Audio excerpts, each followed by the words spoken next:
It is Wednesday night, May 4th, 2022. May the 4th be with you all. I'm Tanner Lee, back this week, joined like I always am with my co host, Paul Zartman. And big thanks to Austin Shepard for filling in for me last week. Great job, Paul, last week holding down the fort. Really enjoyed listening to you guys. Yeah, Austin definitely thinks he's got a shot at this gold around my shoulder, and it ain't going anywhere anytime soon. Well, that's what you think. Tick tock, tick tock, tick That tock. that's an app. You don't want to get on that app. It'll consume your soul. That's very true. I will not. I will not do that. But time's ticking. Enjoy that belt while you can for a couple more weeks because A couple more months. it's going out of your possession for a long time. Nah, Long time. But nope. Paul, how you doing tonight? I'm doing good, Tanner. I think I'm going to try to schedule my vacation now. I mean, you've taken a couple of these things, and for the most part, I've been here. So I think I'm due for one now. Hey. But it's got to wait a while because the champ's here every week. Well, see, I'm glad you're bringing that up because, you know, I see that KOP title over your shoulder. You remind me of Ricky Starks with the FTW championship. Oh, hey, you know what? You had a shot at this title.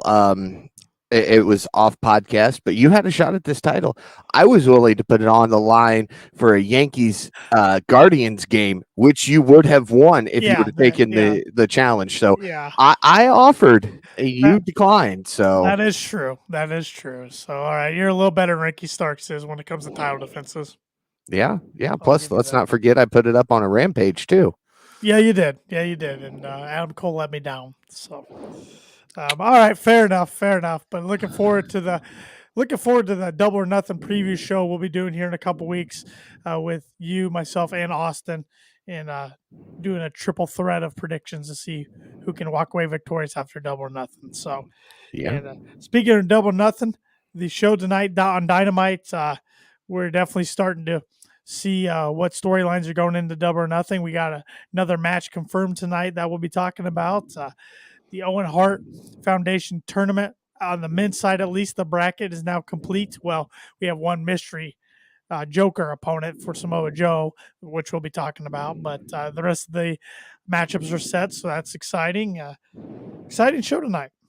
Yeah, and you know, this had it confused me because they switched the hard camera side tonight, which kind of threw me off. So I had to adjust how I was thinking everything because commentary was on the opposite side, hard camera was on the opposite side. And I don't know how he does it, but Green Shirt Guy was there again tonight, which made it feel like an even bigger show because he normally doesn't go to weekly shows. It's normally only pay-per-views. You're right. He was there. I'm glad you brought that up because I was going to bring that up. And he always knows the hard camera side somehow. Right away tonight, I noticed the lighting. Back to the old lighting. Yep. Tony Khan even pointed out on Twitter tonight in response to a fan from a few months ago, suggesting he needed to go back to the old lighting. And I've been saying that for a long time, and it looked so much better tonight. It did. It looked great tonight. Felt like a big show. Yep. Crowd was hot. Yeah, it didn't exactly feel like a Dynamite, which is always a good thing, in my opinion. Right. Crowd was hot for the majority of the show. I'll get into that here in a little bit. But before we dive into that, we want to do a little promotion here. We're gonna have a fun crossover podcast episode next month when we get close to the Forbidden Door event, and that is with Mike Cook, aka Mike Thunder, from the Mike World Order podcast. He goes live on Twitch every Wednesday at 8 p.m. Eastern Standard Time. Mike's a huge pro wrestling fan, watches a little bit of everything, but really, really loves Japanese pro wrestling. So New Japan and even the older stuff. So I thought, what a perfect guest to have on to kind of cover the New Japan side of the matchups as we're going into the Forbidden Door next month. Yeah, got to familiarize myself with some of those names, as you have said you have to as well. So bringing on somebody who's going to know those names is going to be great. Yeah, so I mean, it's a fun time to be a pro wrestling fan, like it has been the last few years. Of course, it just keeps getting better and better, and especially being an all elite wrestling fan right now. I mean, got Double or Nothing coming up, then the Forbidden Door, and the wheels just keep on rolling. Yeah. But tonight's AEW Dynamite came from Baltimore, Maryland. And we kicked off the show in a big way with the Owen Hart Cup qualifier between Jeff Hardy and Bobby Fish. Fun matchup. I thought it was a fun way to start off the show. Jeff Hardy was ultimately victorious after hitting a swanton on Bobby Fish, but a good back and forth matchup that saw Bobby Fish get a good amount of offense in. Yeah, I wasn't really sure. I mean, I didn't see Jeff losing in his first singles match in AEW, Right. but the way they were trying to build the Undisputed Elite, I thought it as a possibility. So I was really unsure of how this match was going to go, which is the type of matches I always enjoy. Yeah, I figured Jeff was going to win, just being the bigger name. And like you mentioned, his first singles match in AEW, I didn't think they would have him lose that. But you all already had two members of the Undisputed Elite with Adam Cole and Kyle O'Reilly advancing through the qualifiers into the tournament. So I thought, maybe they will put all three in. But at the end of the day, I think they made the right decision, especially when we found out that he'll be facing Darby Allin. Yeah.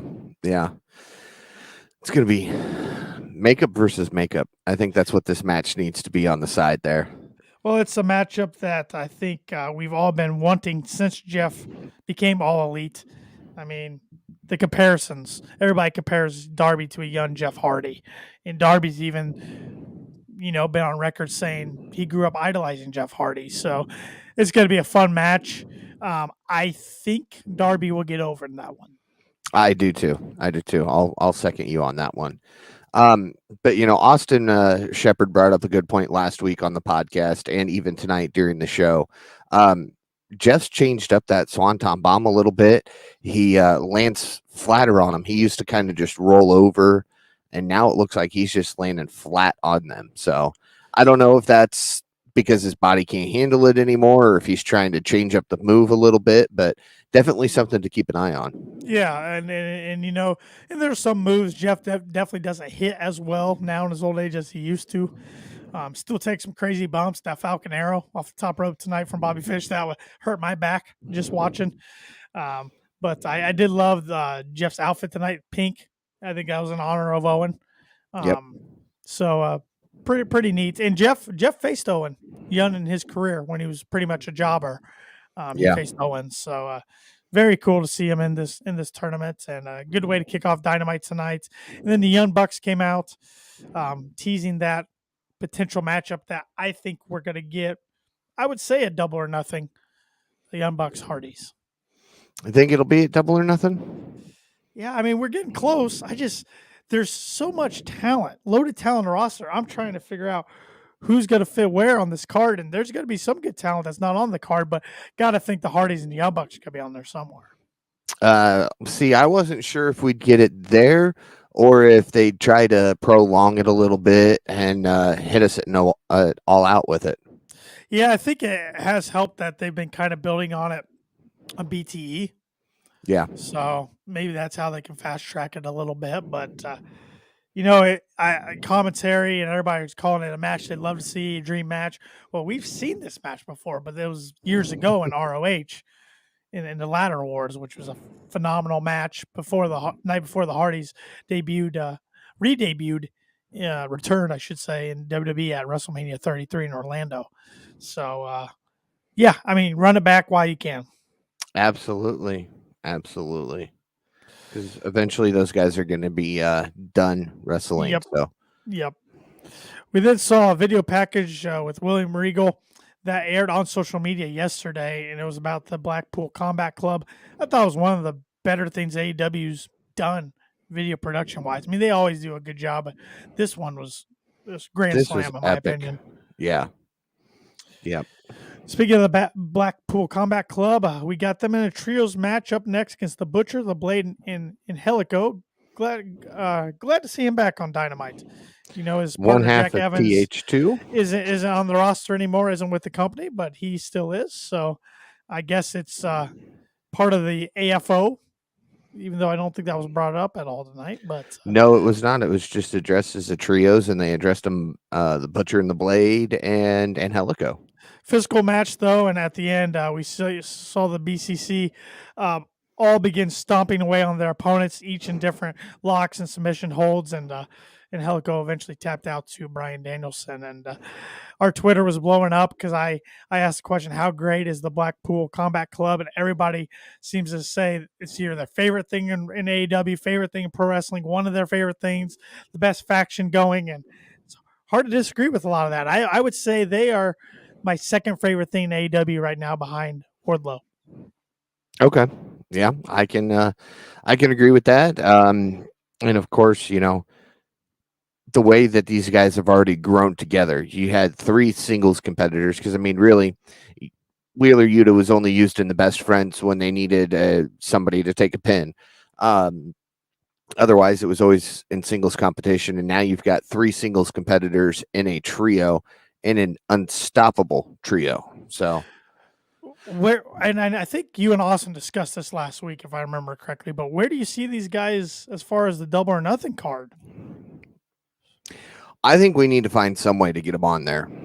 You have to. I mean, it's 2 of your bigger name. I mean, 2 of the top 5 names, I'd say, in AEW, and then a rising star.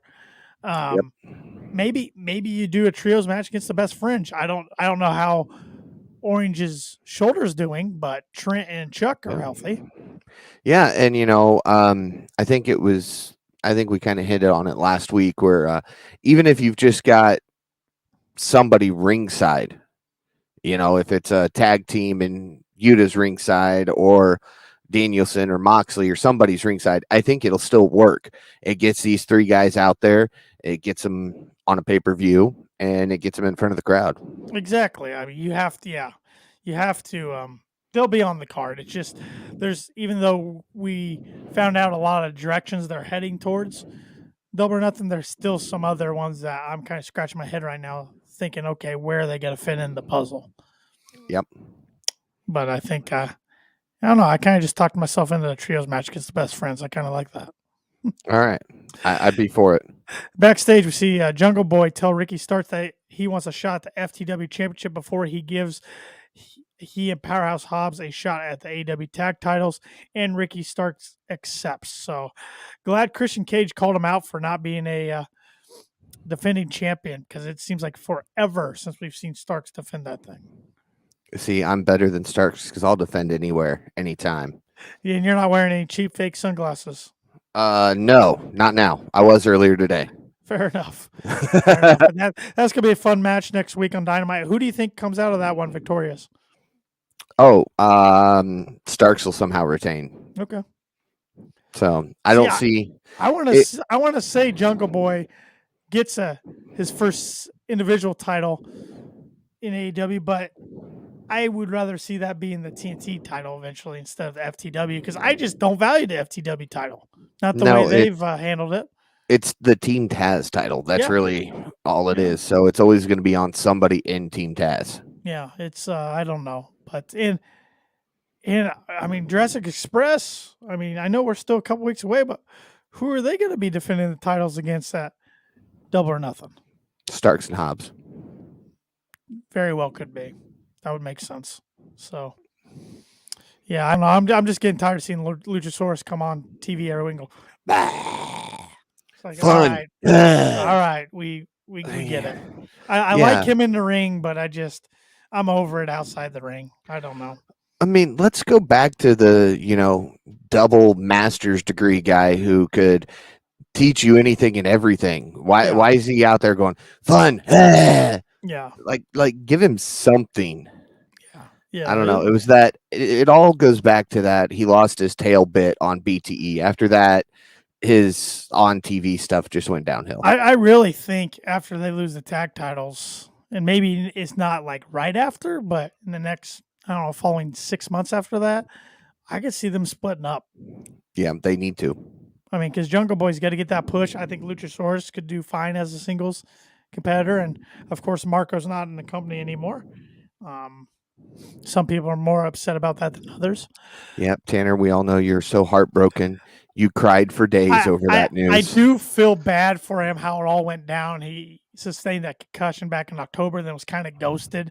I don't think AEW handled that or Joey Janela's situation very well. But I'm not. I mean, you can't keep everybody. So Yeah. yeah. So, next up on the show, we saw Keith Lee and Swerve Strickland. They're shown, and they tell Hobbs that he will swerve in their glory. Yeah, so maybe we're going to get a tag team of Starks and Hobbs versus Keith Lee and Swerve Strickland. The thing with the Team Taz storylines, they drag out forever. Yeah, it's going to be another 6 months before that one's put to rest, and it'll be every week on Rampage. Yeah, probably. Or Dark or Elevation. Probably. We then see Warlow versus MJF's surprise opponent. Warlow makes his way out. No music, no nothing. Tons of security guards, but the crowd's chanting Warlow, kind of like they used to for a guy named Bill Goldberg back in the day. Still do, I guess, from time to time when he comes back and cashes in his payday in Saudi and whatnot. And gets a title for no reason. Yes. But MJF makes his way out to the ring, says he'd be a lying piece of shit if he said he was happy to be here. He's not staying out here because he can't stand looking at these disgusting pigs. He tells Warlow he should be scared of who he's about to face, William Morrissey, a.k.a. Big Cass. And William looks like $1 million, Paul. Dude, he did not look like Big Cass when he walked out there. I mean, my wife watches wrestling with me a lot, and she remembers Big Cass, and she was like, "That's not the same guy." I said, "It is, but it's not." He's clean now. Yeah, he's toned up. He's in a lot better shape. A lot better shape. A lot better mind frame. Yeah. It was awesome to see him on AEW television, and he is with Impact right now. But I think his contract's about to expire. If I read or heard that correctly, I think Sean Ross Saба Fightful said that on a podcast, if I'm not mistaken. But at the end of the match, we saw Warlow get set up on the top turnbuckle, but he fought his way out of it, only to hit a moonsault, which was unbelievable, taking Morrissey down. Then he hits a huge power bomb to get the victory. Only took one. After the match, Warlow attacks all the security members that MJF sending his way. The crowd just keeps getting louder and louder. This guy is so over. He clears them all out. He then tells MJF he isn't going to stop until he gets his hands on him. And till MJF releases him from his contract, MJF tells everybody to settle down. He asks Warlow how it sounds about them having a match. MJF hypes up the crowd, then says, "Warlow, you're on," but he's got to give him a set of conditions in a contract signing that will be happening in the most magical place on earth, Long Island, New York, next week. Yeah. At least he's not calling himself the Long Island Iced Z, so we're good there. True. He'll get his big reaction next week in his hometown like he did last time. But it was still 50-50. Yeah, but Warlow, I mean, the guy's so over. They've done such a good job building him. Yeah, and here's the thing. Morrissey came out looking great in that match. It didn't hurt him any to take that loss, and his interaction with the crowd was great. Commentary mentioned, is he looking at this as a payday or a job interview? So, I mean, and really he was, because if his contract is coming up in Impact, maybe Tony Khan's thinking, you know what, we need a couple bigger guys. Maybe I'll just give him a contract. He'd be a legit big guy, could fit in with AEW and ROH. But hey, you know what? That crowd was great. Yep. The "we want Enzo, no we don't" chance. Yes. Yeah, I would say it was probably like a fourth saying "we want Enzo" and a 3/4 "no we don't." Yeah. And I'm then personally a guy who I do not want Enzo more. I do not want Enzo. No. Nope. No, I liked how Morrissey kind of did the little dance there and was like, this is my time now. Yep. So they had their run, but it is his time. Backstage, we saw Britt Baker, DMD, and Jamie Hayter with Ruby Soho and Tony Storm. Ruby says if she listens to them any longer, and they can't wait to she can't listen to them any longer, and she can't wait to get their hands on them both this Friday. So we got a tag match, Britt and Jamie versus Ruby and Tony, set up for Friday night. Yeah, I'm interested in this one. This is going to showcase Tony Storm again. I'm going to go ahead and make this prediction, and It's probably going to shock you, but at the same time, it probably won't. I say Britt and Jamie are going to win this, and Ruby's going to eat the pin. Yeah, that I could see that. We already have Tony and Jamie. They're going to be lined up in the quarterfinals of the Owen. That's already been revealed. So, yeah, I can see that. Special start time this Friday night on Rampage, 5:30 Eastern time. I don't think that's going to do good rating. Not on a Friday night. No, but it's playoffs, NBA playoffs. So TNT's doing to Rampage what it did to Dynamite last year. So thank goodness with Dynamite on TBS now, we don't have to worry about that. Yeah. I know I will not be watching live as I will be on my way to Warsaw at that time. I will not be watching live either. So, which I rarely watch Rampage live, to be honest. I find myself watching it the next day more times than not anymore. So even when it's on its normal time slot at 10, I'm usually not watching that live. No. I've only got one thing to say about Rampage from last week, and that's Hookhausen. Yes. That's all I've got. Yep, the team we didn't know we needed. Yeah. Adam Hangman Page then comes out next to a big pop. Good to see Hangman back and recovered from his stint with COVID. He said it'd be easy for him to say how much he respects CM Punk, but he says at Double or Nothing, there won't be a handshake. There won't be a Bret Hart tribute match. He's going to destroy CM Punk. He tells a fan wearing CM Punk's shirt that he'll be asking for a refund on his Punk shirt after he loses. That is, unless he goes ahead and just burns it. Page hates to be the bearer of bad news, but since Punk isn't here tonight, if he was the better man, he'd guess Punk is filming a TV show once again. He says he'll embarrass Punk, and he's got to fight, and it will be the fight of Punk's life. Hangman coming off as the heel in this program, and I'm all for it. Yeah, I would say he's coming off as like the babyface ace of the company, though, not really a heel. It's more of this title means so much to him, he will dig down into depths he's never dug before to keep it. All right, that's kind of how I'm viewing it, but we'll see. Because I don't think they want to turn either guy heel just yet, even though both of them are more than capable of doing it. Oh yeah, it's going to be a fun main event. I thought it was a good promo by Punk last week, a good promo by Page this week because they had to make some last minute rewrites and adjustments last week with Page having COVID. So I'm hoping we see these two get a little physical though before Double or Nothing.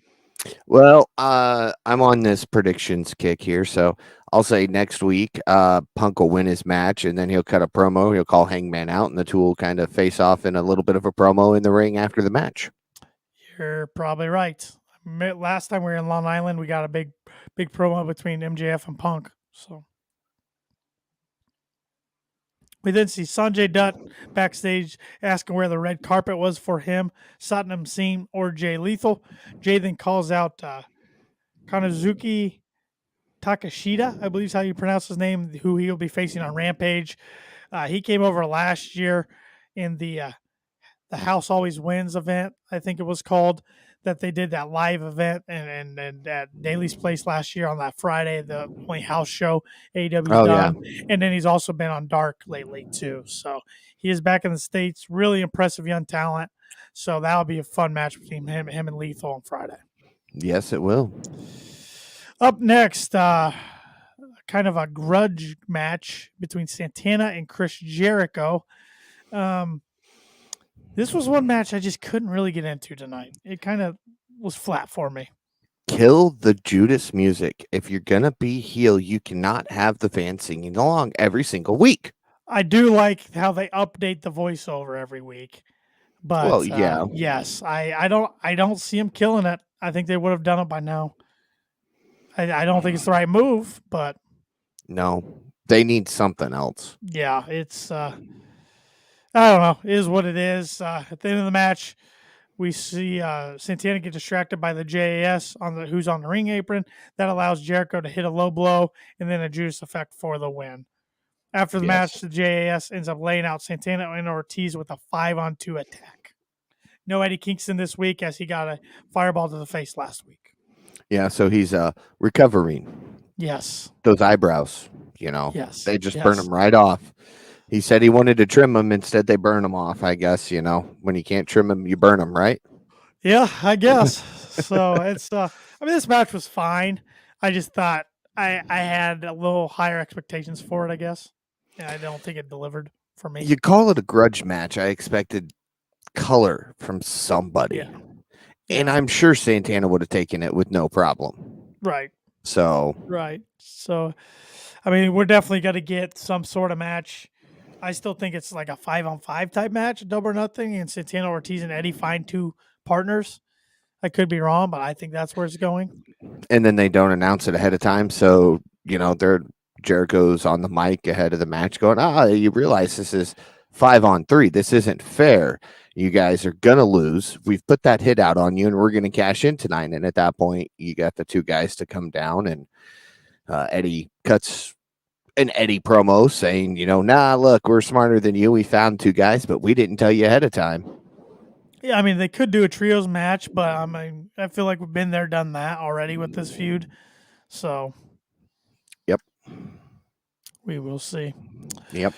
After that, we see Samoa Joe backstage. He tells Jay Lethal that he is coming for him this Friday. And that weird little smirk that only Samoa Joe can do, where it's like, I'm trying to be mean, but gonna crack a little bit of a smile anyway. He's still a scary, scary man. Yeah. We then see the Acclaim. They're shown writing raps, but the Gun Club arrives with gifts. It's a pair of scissors for each of them, and Billy Gunn then tells them to stick it in there, and they hit the classic scissor pose. Yeah. Not a lot of comments. No. Billy Gunn's having fun though. Billy Gunn's having fun. That's what matters. But yeah, there's no suitable for work comments that I can make about this promo. So did you happen to see Caster's rap this week on Dark? I did not. Go to his Instagram and check it out. He faced JWoww from the Jersey Shore.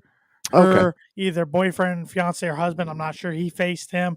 So a lot of his raps had to do with her in Jersey Shore. It was pretty good. Pretty good Jersey stuff. Shore.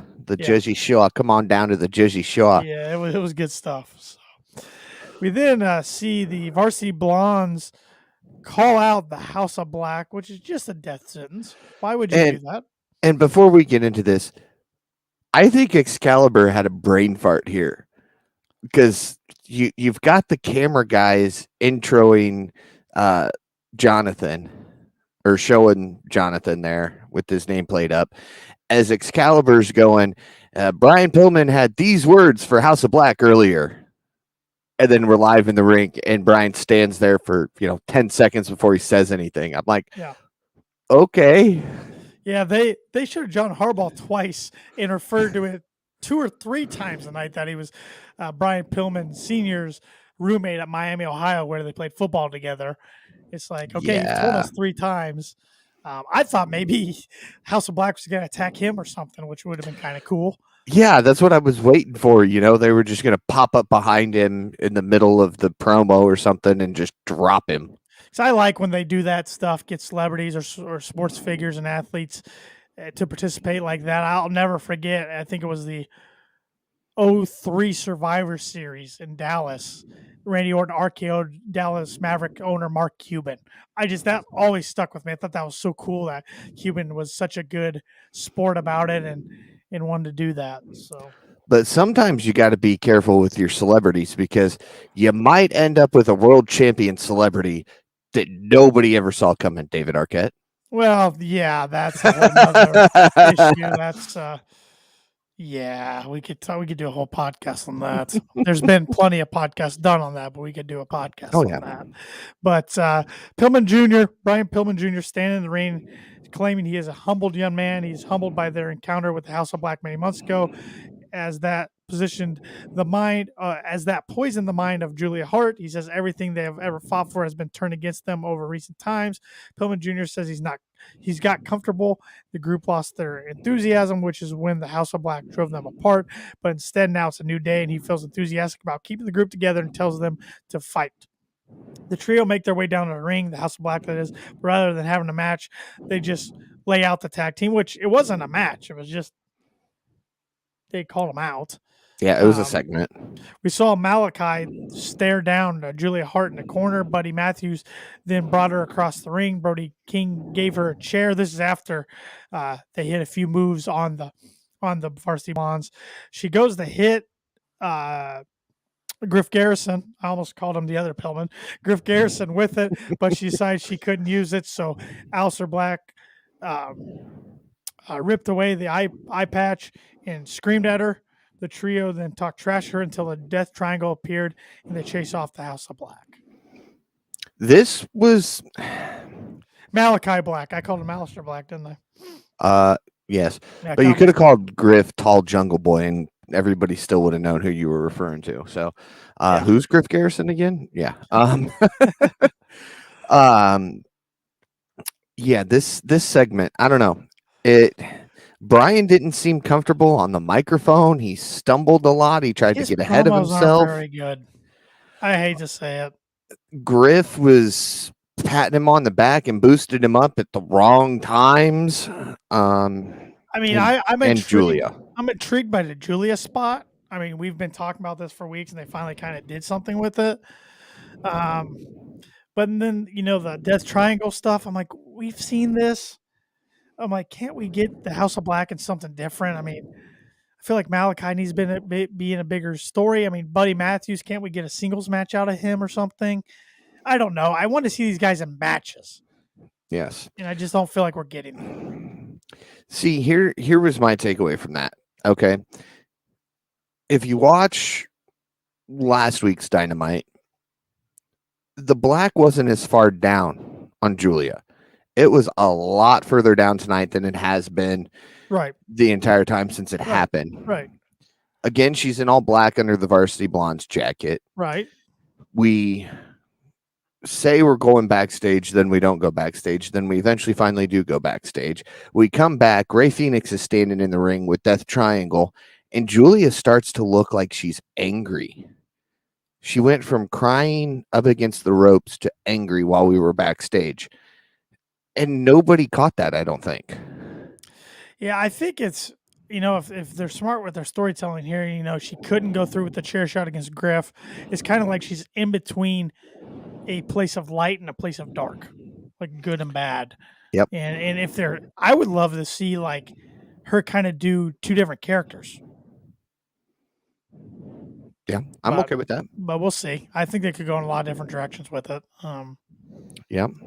Or just let it slowly take over. Start having her do stuff. You're right. Where like post-match, the Varsity Blondes lose. She goes to attack one of them, and then like something happens and she stops. Right. And kind of switches from that to I'm so sorry.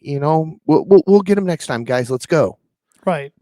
Right. I mean, could do what WWE was doing with Alexa Bliss for a little while. Yeah. I mean, don't copycat it, but you can take variations of it.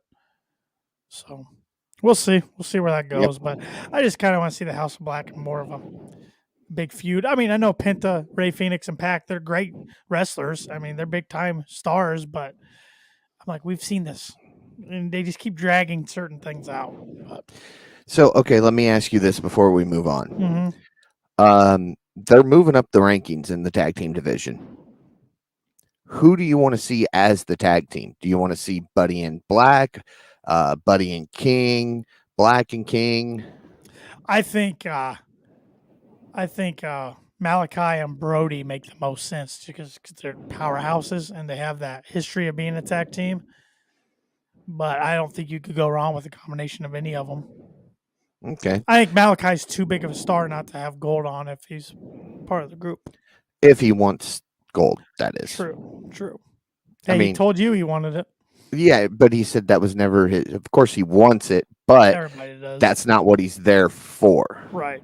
So well, let me ask you this. We're in May. Here in 2 months will be July. It'll be a year since Malachi debuted. What do you think of his overall run so far? I knew this was coming at some point. Unfortunately, it's not lived up to what I thought it was going to be. No. I figured, he'd be in. obviously he can't be in a main event story every single time. You can't go from one main event story to the next. But this has been, I mean, I know building the House of Black, I knew that was never going to be oh, here I am by myself. Boom, here's a whole group of people. We're going to slowly add people to that, build that faction up. But I thought he'd have some type of gold on him by now, whether it was the TNT or tag titles or even the world heavyweight. Well, and that was the problem coming in doing a program highway with Cody. It was one of the main things on the show. He beats him, 2 out of 3 times, if I'm not mistaken. Yep. And then it just kind of, whatever he went from there, just kind of was a step down. It was, yeah, unfortunately. But, I still think they're using him better than they've used Andrade, though. And Andrade is the one that's really disappointed. Oh, absolutely. Me, how they've used him. There's no excuse why he hasn't touched a championship yet. Unless there's something going on backstage that we don't know about, right. Maybe he doesn't want a championship right now. We've seen, and it's just part of stacking the roster. Unfortunately, they have it so stacked. Not everybody's going to be pushed like they should be, and it's something they got to figure out. They're still a young company, but that's why we're seeing some of these contracts come up after 3 years and letting some guys go. Stu Grayson, great talent. Sounds like the company wanted to keep him around, but they haven't been able to come to terms. So looks like he's gone, at least for now. So who's Anna Jay going to throw around now? Well, when's the last time we've seen her do anything on Dynamite? Well, she's been on Dark and Elevation a lot. I know, but I mean, I feel like, the whole Dark Order is just not there anymore. They're on Dark. The Dark Order's on Dark. And I know they really came into the light, so to speak, due to the unfortunate sudden death of Brody Lee. Yeah. And that's kind of where they got their popularity after that, but it just feels like it's kind of wore off. Yeah, now I will say I've been a fan of the Dark Order since, they came in, apart from Alan Angels' bad punches on Dustin Rhodes. Other than that, I've always enjoyed the Dark Order. So to see them not be having anything going on and then losing Stu, who was Evil Uno's partner, makes me wonder, is Uno next? I mean, I know he's kind of got some security with the AEW games stuff that he's doing now. Right. But do they pull his wrestling contract from him, let him focus backstage, do that, and that's it? It's all good question. We're going to see more and more guys start dropping off the roster and some leaving for different companies when their contract comes up because we're into that 3-year threshold now. Yep. So you just can't keep everybody. Unfortunately, he can't. No, it's part of business. Even though he's got 4 different shows, it's still hard to showcase all those talents, especially when you've got 2 that are on YouTube. Yep. And to make payroll, you can't keep everybody either. So exactly. Well, it is Tony Khan. He probably could. But, he and his family are billionaires. But anyways, we did see Mark Sterling says they have kept the celebrating going since defending the TBS title. He then puts over their trios match and the fact that Red Velvet is in the Owen Hart Cup. The group then says they will be keeping that going. Yeah. So is that a shot at we're going for the women's title next? Probably. I mean, the only one you can put it on is Jade. No, yeah, of that trio. And because I think Thunder Rosa will successfully defend it against Serena Deeb at Double or Nothing. Oh yeah, absolutely. There's no way she's losing that one. I think that'll be a good match, and we'll get into the promo here in a little bit. Yep. Next was my favorite match of the night, the one I was looking most forward to, and so were a lot of our Twitter followers. That was Rey Fenix versus Dante Martin in the Owen Hart Cup qualifier. If you like high-flying matches, this is the match for you. I felt like I was back in the 1990s watching the WCW Cruiserweights. Yes. And I loved it. At the very end of the match, Dante hit a Poison Rana, but he missed with the nosedive. Phoenix then dropped him down in a brainbuster type move for a victory after what was a great match. A lot of high-flying spots, a lot of holy crap spots. Phoenix has been a tremendous performer for the last 7 years or so. Dante Martin's got such a bright future for him, and hopefully this is one of the last big time matches we see him lose for a while, because I'm ready to see him get some W's. Yeah, I mean, we had him come out again. Unfortunately, his brother is on the injured list. The good news is the ACL is in perfect condition. I saw that tweet. Actually, I think you sent that to me. Yeah, it was. It was one of those reports. Fightful came out and said he was injured, and then he said something else on Twitter. So I think he is injured, but a lot of people speculated it was a knee, and I'm not so sure. I don't think it was the knee. So well, he commented in the picture that I saw that he was truly injured. Okay. But it wasn't the ACL. Okay. He said what it actually was. I think he might have mentioned surgery. Don't quote me on that. I don't remember the tweet exactly. But he said the good news is my ACL looks great. I'll go see if I can find it. Yeah. And while you do that, I'll talk a little bit about this match. My thoughts on it. I wasn't sure. I know Ray's the bigger name here, so obviously you're going to have Ray go over. But I was really hoping that we would see Dante go over in this one because he gets the short end of the stick a lot. He gets right back into the tag team picture. They start moving up the rankings quickly. Brother goes back out on injury. He gets a lot of shots at things, but never wins them. And of course, like you and I have both said, he's got such a bright future ahead of him. It's gonna happen, but I just wish it was sooner rather than later. So it looks like he has bandages on his arm. His neck is in a neck brace, and he's got a cast on his left forearm. And he said, they told me that my ACL itself looks great, though, with a smiley face. Yeah. So it looks he's all sort of beat up. Yeah. Who knows what happened? Yeah.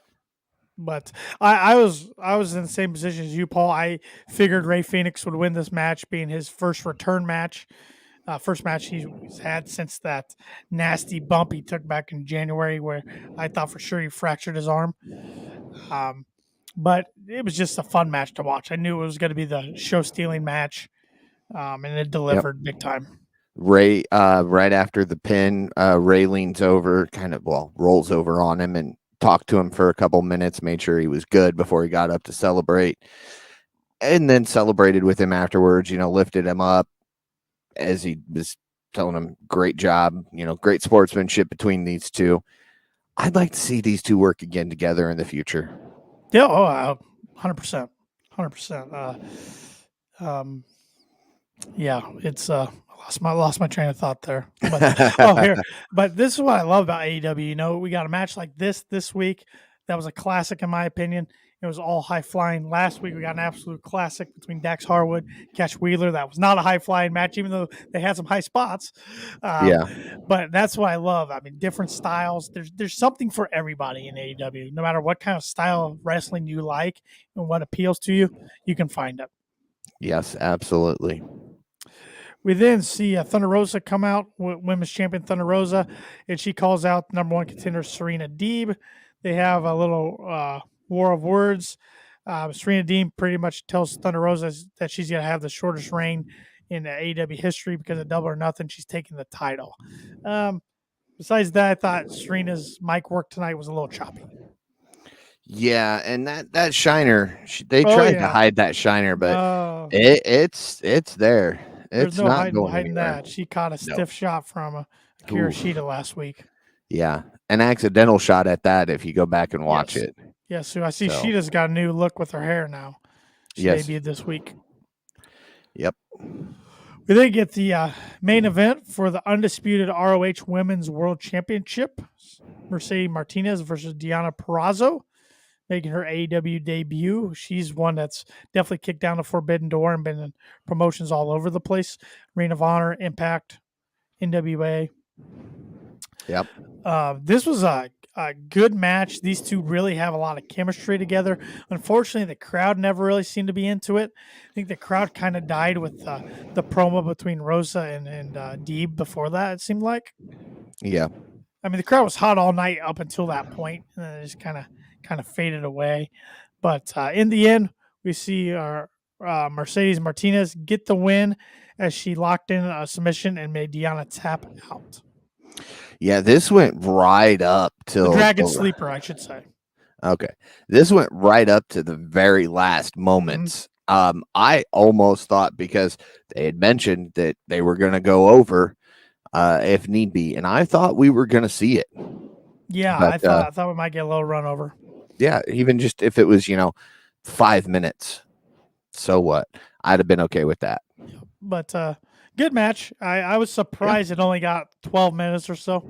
I thought it was going to get at least 15. But deserved at least 20. I think they could have done more if it would have gone 20. They had good chemistry.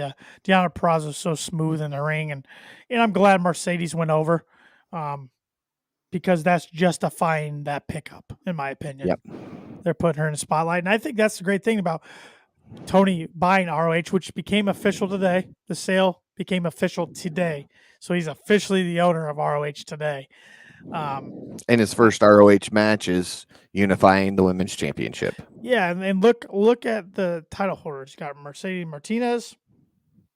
You got Samoa Joe, which is exciting. You got Wheeler Yuta. You got FTR.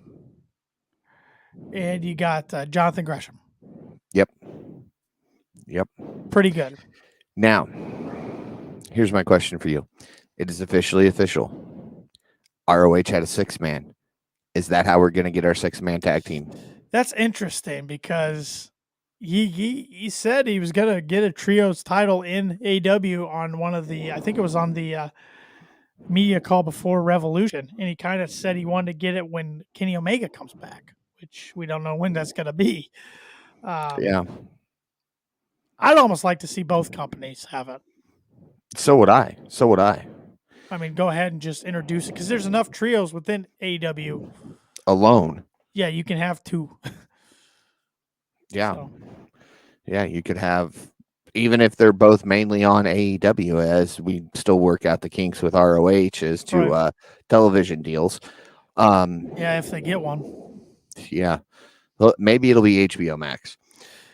Yeah, or we'll see what happens with the merger of Discovery and Warner. I mean, it's good news. It sounds like AEW won't be going anywhere, because it sounds like they're going to be adding yet another show to the TBS network wrestling show. It's a reality-based show. They're trying to come up with a title. I got the survey yesterday. Oh, okay. On email, and I filled it out, and then I saw Fightful Select and some others. I reported on it too. It was basically a survey. It gave you like 8 different title choices. Would you watch the show? Would you not? Blah, blah, blah. It was basically a show. They would follow the champion's journey from like one title defense to the next. Oh, okay. Kind of like a reality show. Right. So kind of, it'll probably be shot similar to Roads to the Top was. Yeah. But feature different people. So, I mean, I'd watch it. I don't, I think it's probably more targeted at a niche audience than overall, but yeah. I mean, I think that's a good sign. I think Discovery really likes reality TV. So you think? Oh, I don't know who runs more reality TV shows, them or MTV. So, but I digress. What are your overall thoughts on the show tonight? Who's your wrestler of the night in your overall grade? I got to go with an 8 for this week. I was starting to get closer and closer to that 8.5, but the grudge match kind of pulled me back. The Rosa Deeb segment, Rosa was trying to feed off of Deeb, but Deeb wasn't giving her anything.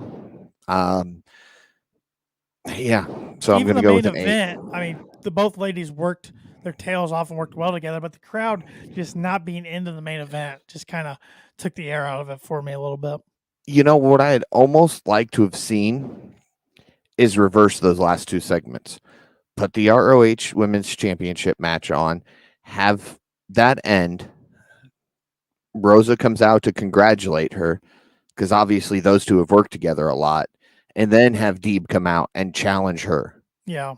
I figured the ROH women's title would main event the show. I think that's definitely was the right spot for it. Oh, absolutely. It was hard to follow up to Dante and Ray. That's Yeah. tough. Yeah. So, Yeah. But which I thought tonight, really, I thought that might start the show, but then right before the show, I saw Matt Hardy's tweet that gave it away that Jeff and Bobby Fish would be opening up the show, which yeah. made sense. You get the crowd hot for Jeff's entrance right away. Yep. Another good match to start the show as usual. I'm going to give it a 7 tonight. Okay. I'm a little lower than you. I mean, I thought it was a solid show. It's just the last 20 minutes or so just kind of took the air out of it for me a little bit. Okay. All right. But I like that we're starting to mold some things together for Double or Nothing. Yeah. Yeah. Because we are in the month of now. So I know. Get going. It's going to be a quick Road 2. Yep. Double or Nothing. Wrestler of the night, Paul.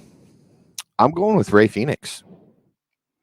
I thought he had a great showing tonight for his first match back. And I loved the good sportsmanship between him and Dante there at the end of the match. You know, I was going to go with Ray, but since you did that, I'm not going to. I know that's why I agreed to go first. I would love to go with Wardlow with his win over Morrissey, but I go with Wardlow a lot, and I think I'll go with Wardlow a ton in the future. So I'm going to go with a guy. I'm not sure how many more times I'll get to say this. I'm going to go with Jeff Hardy. Jeff Romero Hardy getting his win in his AEW singles debut match tonight over Bobby Fish. Pretty good match to start off the night, and I'm really looking forward to him against Darby next week. Yeah. And speaking of that, let's go over the bracket for the Let's do it. Owen Hart Foundation men's tournament. We've got Jeff Hardy taking on Darby Allin, Adam Cole versus Dax Harwood. I think Darby gets the win. I think Adam Cole gets the win. Ray Phoenix, Kyle O'Reilly. That's a tough one. So if Adam wins and Kyle wins, they face each other, right? Possibly. If Adam beats Dax, then Adam will have to beat whoever wins between Jeff and Darby. Okay. And then he'll go on to the finals if Kyle can beat Ray and the winner of Samoa Joe versus Joker. Man, we're going to get some big-time matchups. This is exciting. Yeah. I want to say Kyle O'Reilly gets the win, but I think Ray Phoenix gets the win over him. So. And who you thinking for that could be the Joker? I got 2 guys that come to my mind. Cesaro or Claudio, I should say. 3 guys. Okay, 2 that would be making debuts in the company, 1 not. So Claudio or Cesaro, as you better know as. Johnny Gargano. Okay.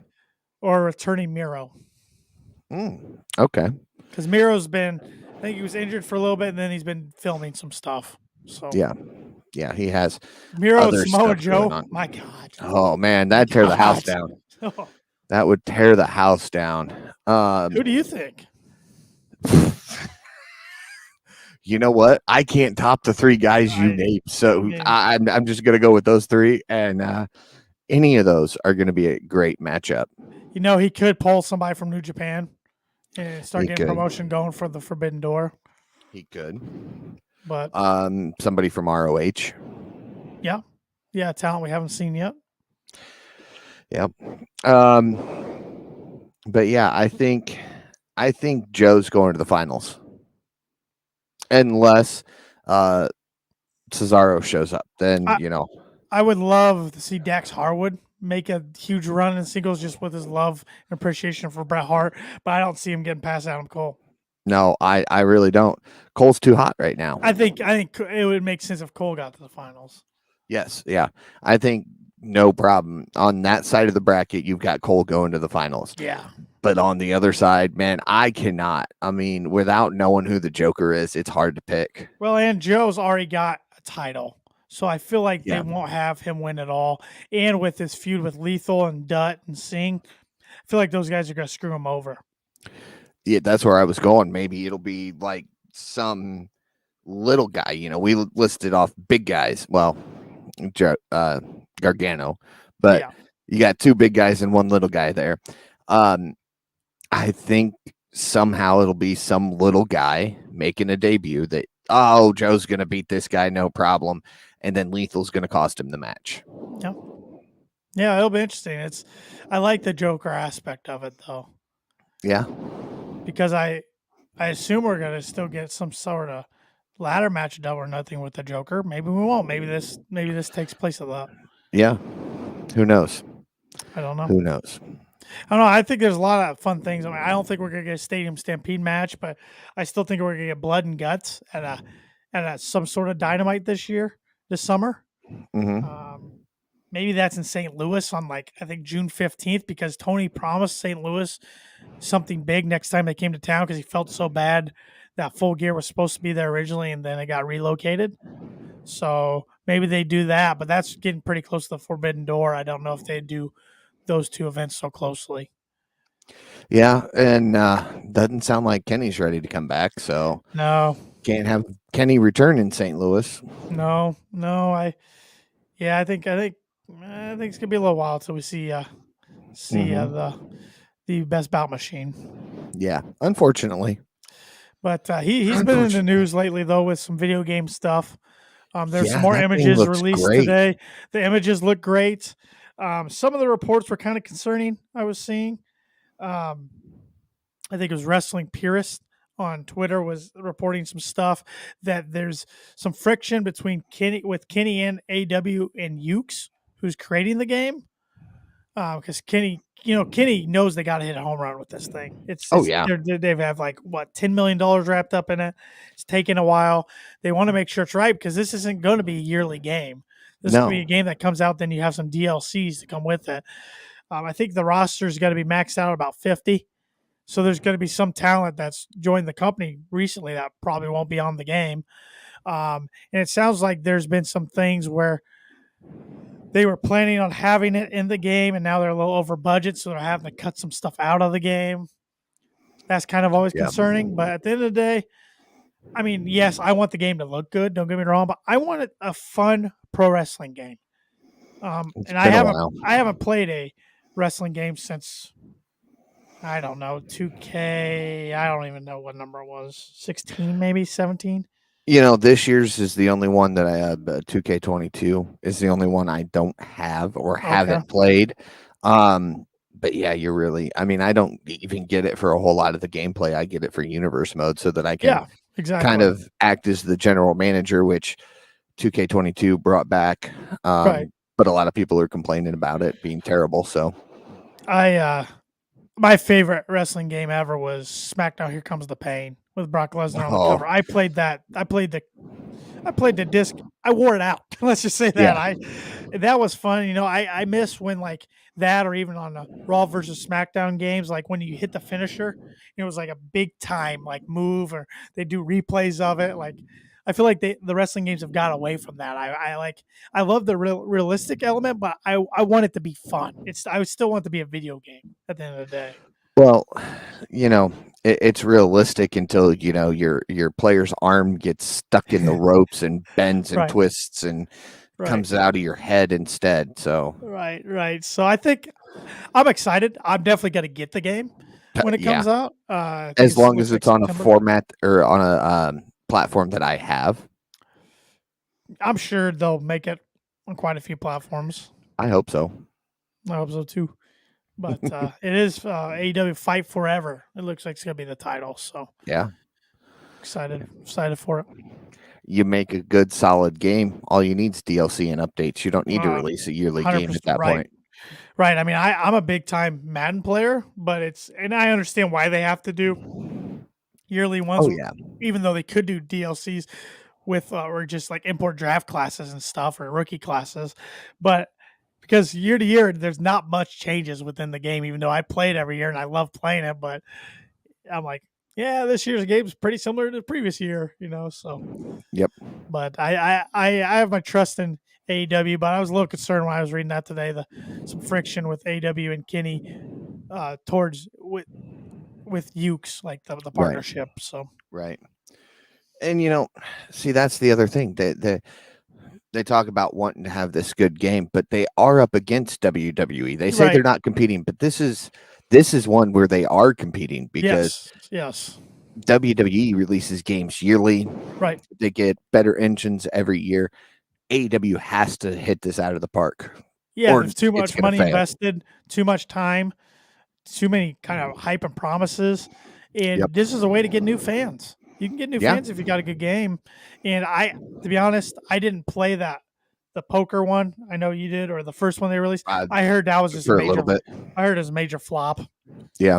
And then the last one, I did download the General Manager, but I haven't played it in months. It wasn't the best. No. I've played worse games. Don't get me wrong. Yes, I have too. It's a fun concept, but I mean, it's a mobile game. I don't play a lot of mobile games, right? But the console one's the one I've been licking my chops for since it was announced it was going to come out. You and me both. So, yep. So, final thoughts for tonight. Solid show. I'm just ready for Double or Nothing.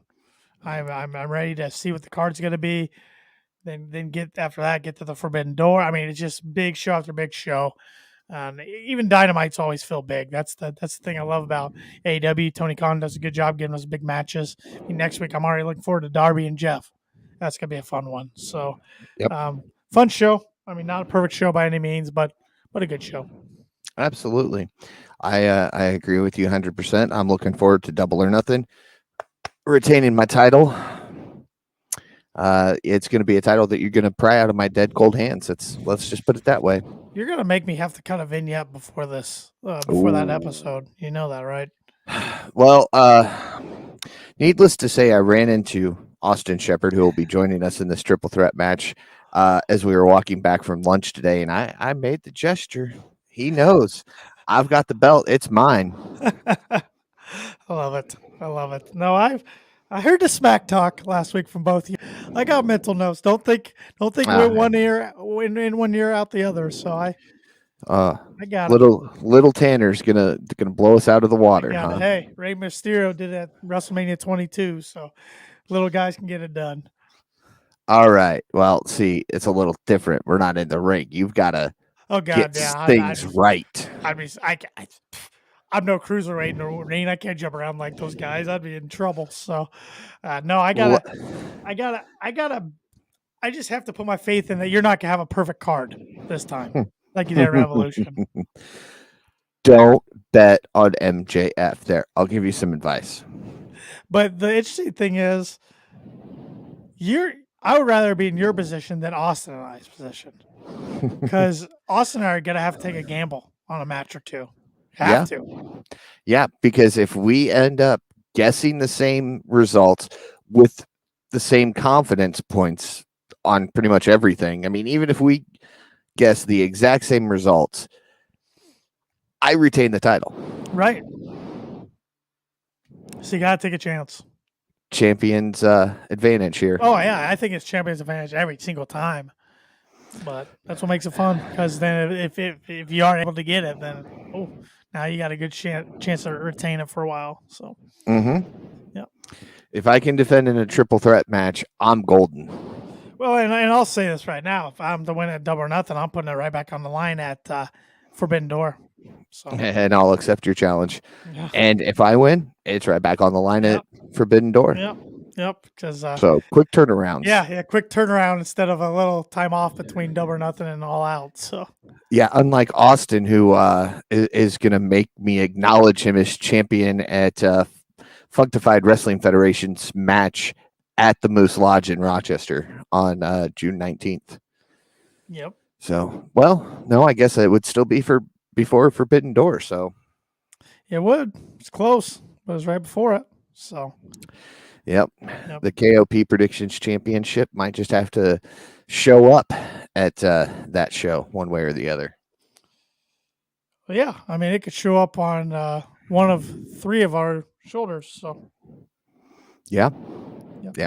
And like I said, since we're talking about the Forbidden Door a little bit, when we get closer to that date, we're going to be doing a crossover podcast with Mike Cook, aka Mike Thunder, of the MWO podcast. Yeah, and of course, this will still be sitting right here when we do that one. So I'll let you think that for now. So. Oh, yeah. Austin asked for no spoilers for tonight's episode, but like I text back, spoiler alert, I'm retaining. We'll see. I'm telling you, tick tock. And I'm not talking about the app. I'm not talking about carrying Cross's old theme. I'm talking about just good old time, tick tocking away of that belt being on your shoulder. It's around my waist now. Now what are you going to do? I'm going to tell you to wrap this up. That's what I'm going to tell you to do. All right. Yeah, we'll wrap this up. Don't forget to follow the Kicking Out Podcast on all social media at Kicking Out Pod. Be sure to listen to us wherever you listen to your podcast. And if it happens to be Apple Podcast, leave us that 5-star review. We don't want to be the number one wrestling podcast, but we'd like to move up a little bit more. Of course we do, but we just want to keep moving up. Well, we want to get into the top 100, and then we'll talk about being number one. One step at a time. And be sure to follow Tanner Lee at Tanner Lee 92.